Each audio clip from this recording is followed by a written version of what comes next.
बिस्मिल्लाहिर्रहमानिर्रहीम अस्सलाम वालेकुम। मैं हूं सलमान हैदर। दुआ है परवरदिगार से कि उसने आपको और आपके अहले खाना को अपनी हिफ्ज़ व अमान में रखा हो। ये बेबसी की इंतहा नहीं है कि राना सनाउल्लाह साहब एक दिन मोहसिन नकवी साहब से रिक्वेस्ट करते हैं, दूसरे दिन उनको धमकी देते हैं और अब फिर एकदम दरख्वास्त करें कि आंखें नहीं दिखानी आपने शहबाज शरीफ साहब को, आपसे सिर्फ दरख्वास्त ही की जा सकती है। लेकिन ये किस मौके पर कर रहे हैं? और पाकिस्तान की सालमियत के लिए इमरान खान का आना, लाना और उनके कंधों पर ही ये सबसे बड़ा बोझ है। ये वो शख्स कह रहा है, जिससे कभी इमरान खान साहब से मुतल्लिक खैर की तवक्को भी नहीं। जो इमरान खान साहब के वजूद को ही पाकिस्तान के लिए खतरा तस्वुर करते हैं। और ये शख्स सिर्फ खुद से नहीं कह रहा, इसके पास बहुत सी इतलात भी हैं, बहुत से मामलात भी हैं जो उनकी नज़र में, जब मैं आगे चल के रिव्यू करता हूँ, फिर आप हैरान रह जाएंगे। हामिद मीर साहब ने मुस्लिम लीग नून और पीपल्स पार्टी, जी हाँ, उनके लिए खतरे की घंटी बजा दी है और फ़ायदा होना है इमरान खान साहब को, पीटीआई को। मिलिट्री हिरासत से मुतल्लिक कोई अच्छी खुशखबरी है, अच्छी खबर है। वो लोग जिनके घर वाले मिलिट्री हिरासत में, उनके लिए उसकी भी कुछ डिटेल्स मैंने आपको बतानी। चीज़ें एक के बाद एक आपके सामने रख देता हूँ। रिक्वेस्ट है कि चैनल देख रहे हो तो चैनल सब्सक्राइब कर दें, ताकि मेरा और आपका राब्ता बहाल रहे। सुबह के इस पहर, आज खैर अदालती दिन है, बहुत से मामला डिस्कस होने हैं, लेकिन एक तरफ बेबसी का सरेआम एतराफ़ हो रहा है और उसका बड़ा ज़बरदस्त तरीके से आगाज़ हो चुका। सबसे पहले आगाज़ जावेद लतीफ़ साहब ने किया, फिर राना सनाउल्लाह साहब ने ये कह के किया कि बड़ी मेहरबानी है मोहसिन नकवी साहब की कि वज़ीर दाखिला पर उन्होंने इत्तफ़ाक़ किया, चाहते तो वो वज़ीर आज़म भी बन सकते थे। फिर उनकी दूसरी स्टेटमेंट एक रोज़ पहले आई, वो उन्होंने ये कहा कि भाई, जितने भी मुस्लिम लीग नून के जो नुमाइंदे जो हैं, टिकट होल्डर जो हारे हैं ना, वो बिल्कुल मेरिट पर हारे हैं। हाँ, जो हारे हैं, उनको जिताया नहीं गया, ये गिला अलहदा बनता है। सर जुमला सुने, जो हारे हैं, उनको जिताया नहीं गया, उनका ये गिला ज़रूर बनता है, लेकिन बाकी सारे अपने मेरिट पर ही हारे हैं।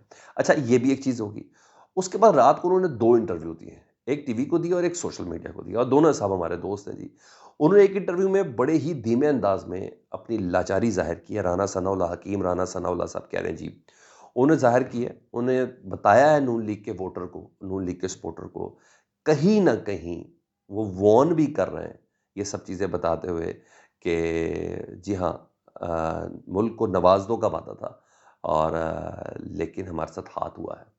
वो कहते हैं कि बात सवाल हुआ ना कि जो ट्रांसफ़र पोस्टिंग जो मरियम नवाज़ साहिबा ने रोक दी हैं, उन्हें कहा नहीं होने देनी, और मोहसिन नकवी साहब इस्लामाबाद में हैं और टेक्निकली ऑन द बुक जो बॉस है ना, वो तो शहबाज शरीफ है ना, असल में कौन है वो तो छोड़ दें।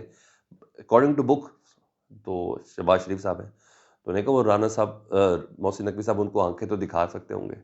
तो राना साहब ने जवाब में कहा कि हमारी दरख्वास्त ही है कि वज़ीर-ए-आज़म को मोहसिन नकवी साहब आँखें ना दिखाएँ। मेरा ख़्याल है इससे बड़ा क्या अमर है। हाँ, शहरियार आफरीदी साहब से मुतल्लिक़ उन्होंने कहा जब उनको सज़ा थी, बहुत बुरा वक़्त देखा, तो मैंने हिदायत की थी कि उनको बेहतरीन सहूलत दी जाए। इवन इमरान खान साहब को आज तक जो सहूलियत दी गई है, मैंने आज तक इस पे कुछ नहीं बोला, और इमरान खान साहब को एज़ अ साबिक़ वज़ीर-ए-आज़म उनको वो तमाम सहूलियत देनी चाहिए। ठीक है जी, ये तो कुछ दीगर चीज़ें जो आम तौर पर वो कहते भी हैं, लेकिन जिस बेबसी का इज़हार उन्होंने मज़ीद किया, ज़रा वो भी सुन लें। वो कहते हैं कि मैंने खुद जेल जाने की तैयारी कर ली है। सर, ये ऐसे नहीं कहा जाता कि मैंने तैयारी कर ली है। बहरहाल वो ये कहते हैं ये पाकिस्तान है, यहाँ किसी को कुछ नहीं पता होता कि वो कब जेल में चला जाए। तो राना साहब को बहुत सी चीज़ें, बहुत सी खबरें, बहुत सी चीज़ों की इतलात की, जो मामलात आगे चल के होने वाले हैं, जिससे मुतल्लिक़ मैं कह रहा हूँ, वो उनका पहले से अंदाज़ा है। हाँ जी, एक बात उन्होंने बड़ी अहम की संदेला साहब को इंटरव्यू देते हुए। उन्होंने कहा कि पाकिस्तान के मसाइल का हल ना सिर्फ़ 2 बंदों के पास है।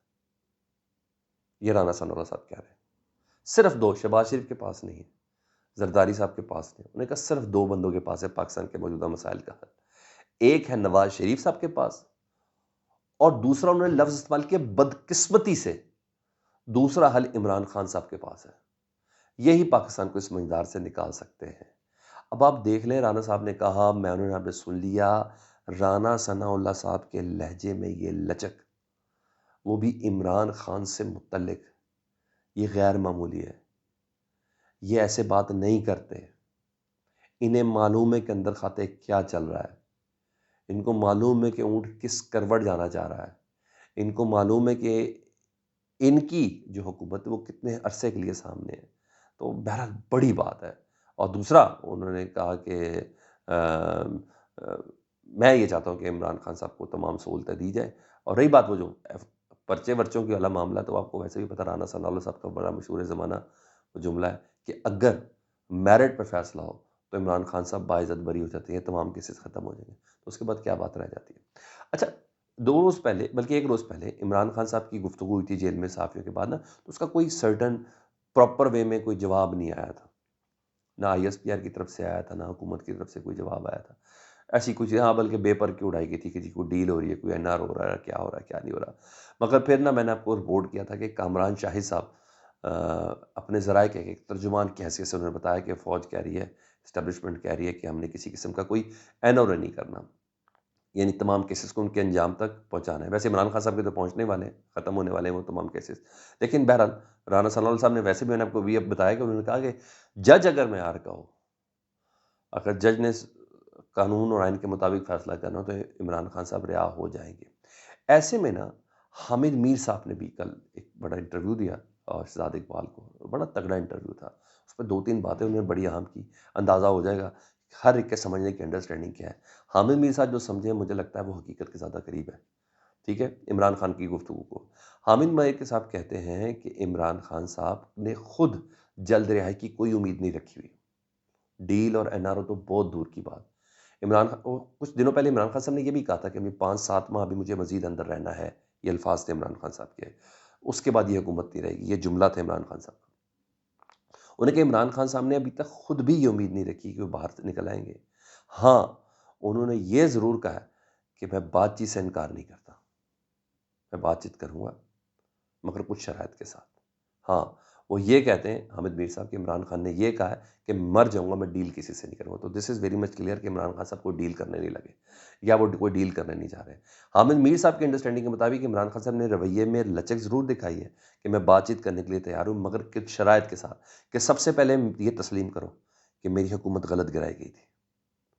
उन्होंने कहा सबसे पहले ये, उन्होंने कहा आप समझते हैं कि आपने आसिफ अली ज़रदारी और नवाज़ शरीफ साहब को फ़तह कर लिया तो मुझे फ़तह कर लेंगे? उन्होंने कहा नहीं, मैं मर जाऊँगा, डील नहीं करूँगा। मुझे कोई फ़तह नहीं कर सकता। ठीक है? पहले ये चीज़ें तस्लीम कर लें कि आपने मेरी हुकूमत गलत गिराई, मुकदमात गलत थे और आपका रवैया भी गलत था। मतलब इमरान खान साहब माफ़ी माँगने नहीं, मंगवाने के चक्कर में, according to Hamid Mir understanding जो मेरी समझ में आई है। तो वो कहते हैं मैं इतनी जल्दी फ़तह भी नहीं होने वाला नहीं। ठीक है? और मज़ीद हामिद मीर साहब ने कहा ना कि नून लीग और पीपल्स पार्टी में बलूचिस्तान हुकूमत में मसाइल जन्म दे रहे हैं। इसलिए तो 1 डेढ़ महीना हो गया, अभी तक बलूचिस्तान हुकूमत की काबीना भी नहीं बनी। उन्होंने कहा बाकायदा बलूचिस्तान हुकूमत में मसाइल जन्म ले रहे हैं, जिससे सरफराज बुगटी को बड़ा धचका लगा है। उन्होंने कहा लेकिन नून लीग और पीपल्स पार्टी में जो लड़ाई होगी ना, उसका फ़ायदा पाकिस्तान तहरीक-ए-इंसाफ को होगा। तो सर, ये इस वक़्त मामला चल रहे हैं कि पाकिस्तान तहरीक-ए-इंसाफ ही हर लिहाज से फ़ायदे में रहेगी। क्योंकि जब ये टेबल टर्न होनी है ना, तो वो पीपल्स पार्टी और पाकिस्तान तहरीक-ए-इंसाफ के साथ मिलने पे टेबल टर्न होनी है। नून लीग खड़ी रहेगी क्योंकि यही वजह है कि नून लीग के खड़े रहने की राना सनाउल्लाह साहब, जावेद लतीफ़ साहब, साद रफ़ीक साहब, ये जो तमाम अफ़राद और सेनेटर अफनान उल्लाह ने जो बातें शुरू कर दी है ना कि हमारे साथ क्या हुआ है, वो इसी बिना पे शुरू की कि इनको इनके तो सामने की सारी चीज़ें हैं। तो जब एक के बाद एक जो चीज़ें जो इनके साथ डिसाइड डील थी वो नहीं हुई, तो फिर उसके बाद वो इसी तरह ही बोलेंगे। ये चीज़ है।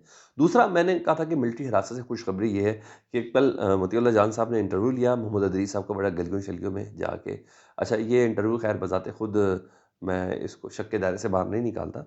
लेकिन बहरहाल बड़ा कॉन्फिडेंट था, बड़ा पॉज़िटिव उम्दा था मोहम्मद अदरीस साहब का इंटरव्यू।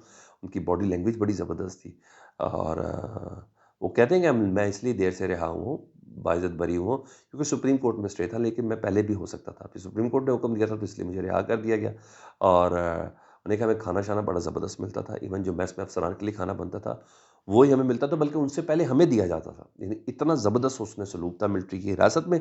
और इवन मोतीउल्लाह जान साहब ने जब उनके बच्चों से पूछा बड़े होके क्या बनना चाहते हैं? तो उन्होंने कहा हम फ़ौज में बनना चाहते हैं।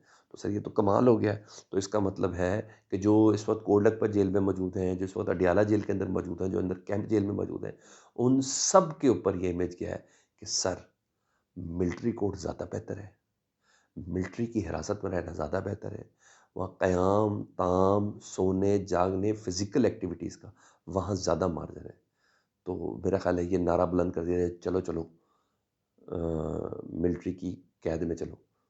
मुझे जहाँ तक ऐसा लगता है क्योंकि ये इम्पैक्ट ही इसका ये आ रहा है कि पाकिस्तान का जो हमारा जुडिशियल सिस्टम वो इतना पुअर है कि वो अभी तक ट्रायल का आगाज़ भी नहीं कर सका और यहाँ बंदा बेहतरीन सहूलियत के साथ मुझे कोई शक नहीं है क्योंकि कुलभूषण यादव के साथ भी बेहतरीन सलूक हो रहा होगा ना, क्योंकि फौज का भी एक स्टैंडर्ड होता है अपने पास क्या रखने का या रखने का। वो सुबह दोपहर शाम चित्त परेड वगैरह नहीं करते, वो एक सर्टन स्टेज होती है। लेकिन बहरहाल मुझे क्यों इससे ये इम्पैक्ट आ रहा है, आपको आ रहा है तो मुझे कमेंट सेक्शन में ज़रूर बताइएगा। अपना बहुत ख्याल रखिए। अल्लाहुम्मा सल्ली अला मुहम्मद व आले मुहम्मद।